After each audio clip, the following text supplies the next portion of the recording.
कांग्रेस प्रदेशाध्यक्ष नाना पटोले ने कहा, देश में नागरिकों के मन में भाजपा के खिलाफ काफी नाराजगी है। साथ ही उन्होंने कहा कि राहुल गांधी के नेतृत्व में कांग्रेस को पूरे देश में समर्थन मिल रहा है। देश भर में बदलाव की बयार है। ये चुनाव परिणाम के समय सबके सामने होगा। बिल्कुल होणारच आहे, कारण की देशातलं वातावरण राहुल गांधींच्या नेतृत्वामध्ये निर्माण झालेलं आहे।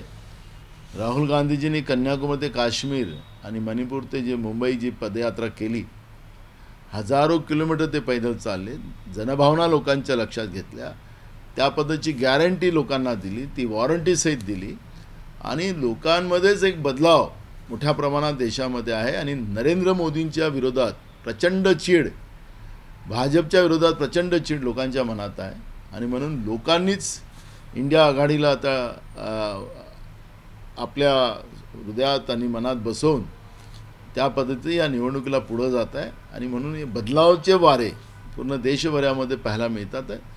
आणि राहुल गांधींनी जे ट्विट केलं ते बरोबर आहे की 4 जूनला इंडिया आघाडीचं सरकार या देशामध्ये होणार आहे।